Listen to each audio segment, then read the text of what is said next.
बिस्मिल्लाहिर्रहमानिर्रहीम। आज हम सीखते हैं नमाज तस्बीह का तरीका, सलातो तस्बीह का पढ़ने का तरीका क्या है। तो इसका तरीका सीखते हैं, किस तरीके से हम पढ़ सकते हैं, और इसके बाद फिर इंशाल्लाह जब भी शब बरात हो, शब मेराज हो, लैलतुल क़द्र हो, जुमेरात हो, जुमा हो, जब भी हो वो हम इसको अदा कर सकते हैं। तो सलातो तस्बीह, नमाज तस्बीह, सबसे पहले हम नियत करेंगे 4 रकात नमाज सलातो तस्बीह, और ये नफली इबादत है। 4 रकात नमाज सलातो तस्बीह, बाकी उसी तरह मुंह किबला शरीफ की तरफ, बंदगी खुदा की, अल्लाहु अकबर। तो तकबीर तहरीमा फर्स्ट अल्लाहु अकबर पढ़ने के बाद सना पढ़ेंगे, सुब्हानकल्लाहुम्मा व बिहम्दिका व तबारक अस्मुका व तआला जद्दुका व ला इलाहा गैरुक। सना के बाद वला इलाहा गैरुक के बाद हमने 15 दफा 15 टाइम्स क्या पढ़ना है, सुब्हानल्लाहि वल्हम्दुलिल्लाहि वला इलाहा इल्लल्लाहु वल्लाहु अकबर। ये जो तीसरा कलमा है, कलमा तमजीद, उसका पहला हिस्सा है सुब्हानल्लाहि वल्हम्दुलिल्लाहि वला इलाहा इल्लल्लाहु वल्लाहु अकबर। ये 15 दफा हमने सना के बाद पढ़ना है। फिर उसके बाद हम तावुज़ यानी आऊज़ु बिल्लाहि मिनश शैतानिर रजीम पढ़ेंगे, बिस्मिल्लाहिर्रहमानिर्रहीम तस्मिया पढ़ेंगे, फिर सूरतुल फातिहा पढ़ेंगे, अल्हम्दुलिल्लाह शरीफ, और उसके बाद कोई सूरा मिलाएंगे।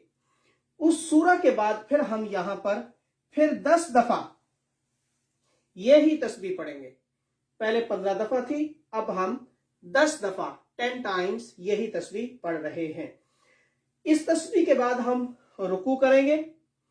रुकू की तस्बीह सुबहान रब्बियल अज़ीम 3 दफा या 5 दफा पढ़ने के बाद फिर 10 दफा हमने यही पढ़ना है, सुबहानल्लाहि वल्हम्दुलिल्लाहि वला इलाहा इल्लल्लाहु वल्लाहु अकबर।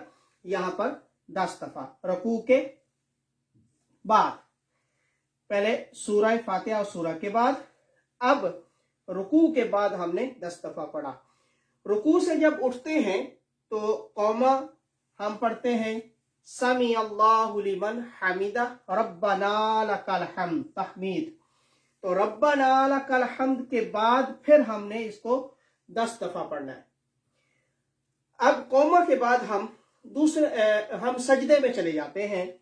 तो अब ये जो पहला सजदा है, सजदा करेंगे। सजदा की तस्बीह सुबहान रब्बियल आला, ये 3 या 5 दफा पढ़ने के बाद फिर इसको हम 10 दफा वही तस्बीह सुबहान अल्लाहि वल्हम्दुलिल्लाहि वला इलाहा इल्लल्लाहु वल्लाहु अकबर, ये फिर 10 दफा 10 टाइम्स फिर यहाँ पे पढ़ेंगे।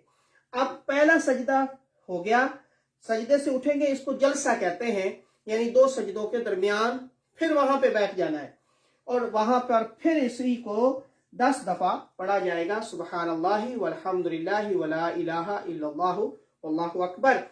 अब हम दूसरा सजदा करेंगे। दूसरे सजदे की जो तस्बीह होगी सुब्हान रब्बियल आला, उसको पढ़ने के बाद फिर हमने यहाँ पर इसको 10 दफा अदा करना है।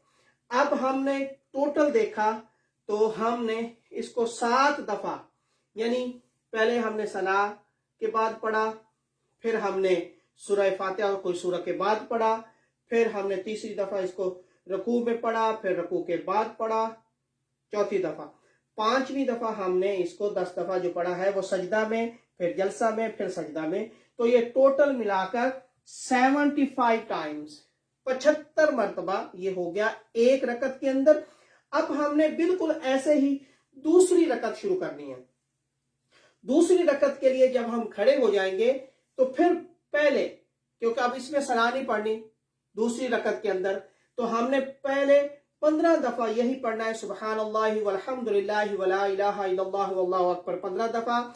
फिर हमने वो तस्मिया यानी बिस्मिल्लाहिर्रहमानिर्रहीम और सूरह फातिहा कोई सूरत मिलाएंगे, और बाकी सारा इसी तरह पढ़ते जाएंगे। सूरह फातिहा के बाद फिर 10 दफा, फिर रुकू में, फिर रुकू के बाद, फिर सजदा में, फिर सजदे के दरमियान, 2 सजदों के दरमियान, फिर दूसरे सजदे में, फिर दूसरी रकत में भी ये 75 टाइम 75 दफा हो जाएगा। अब हम अत्तहियात पे बैठेंगे। दूसरी रकत के बाद अत्तहियात मुकम्मल पढ़ेंगे, अत्तहियात पढ़ेंगे, अल्लाहुम्मा सल्ली अला दरूद पढ़ेंगे, اور دعا بھی پڑھیں گے ربی جعلنی، سلام نہیں پھیریں گے، سلام سے پہلے پھر کھڑے ہو جائیں گے۔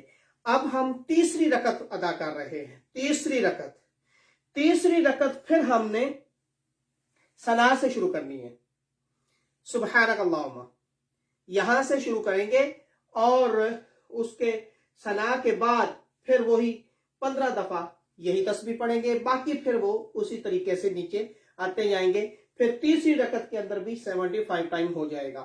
اب چوتھی رکعت میں پھر ثنا نہیں پڑھیں گے، اس تسبیح سے شروع کریں گے، سبحان اللہ والحمد للہ ولا الہ الا اللہ واللہ اکبر 15 دفعہ، پھر سورہ فاتحہ کوئی سورت کے بعد 10 دفعہ، رکوع میں 10 دفعہ، رکوع کے بعد 10 دفعہ، پہلے سجدے میں 10 دفعہ، پھر 2 سجدوں کے درمیان 10 دفعہ، پھر دوسرے سجدے میں 10 دفعہ۔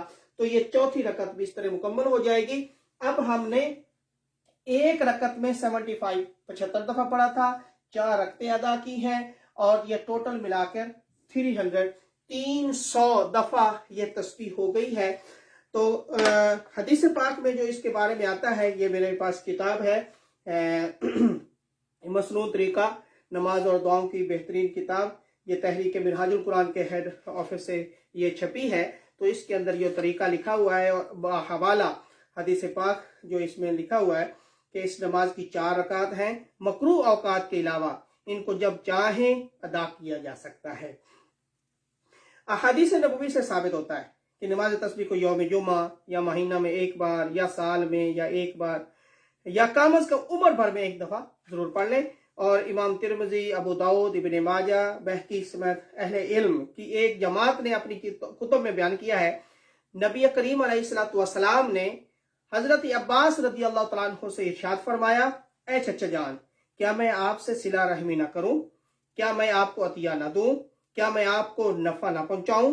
کیا آپ کو 10 خصلتوں والا سبحان اللہ نہ بنا دوں کہ جب تک آپ ان پر عمل پیرا رہیں تو اللہ تعالیٰ آپ کے اگلے پچھلے پرانے نئے غلطی سے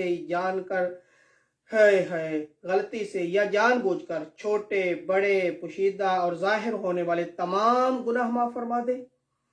سبحان اللہ۔ اس کے بعد نبی کریم علیہ السلام نے انہیں نماز تسبیح کا طریقہ سکھایا، یہ حدیث پاک میں آیا۔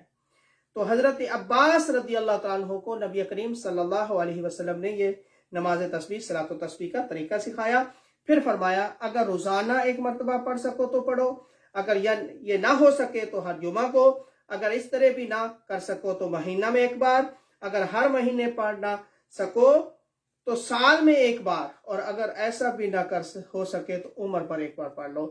تو شب برات آ رہی ہے، اس میں ہمیں ادا کرنا چاہیے، اور جتنی بھی زیادہ اللہ توفیق دے تو پڑھنا چاہیے، جیسے کہ جمعہ کو، جمعرات کو، کسی بھی اوقات میں، لیلۃ القدر میں، شب برات میں، تو اس کو ہمیں ادا کرنا چاہیے۔ اللہ رب العزت ہمیں عمل کی توفیق عنایت فرمائے۔ السلام علیکم ورحمۃ اللہ وبرکاتہ۔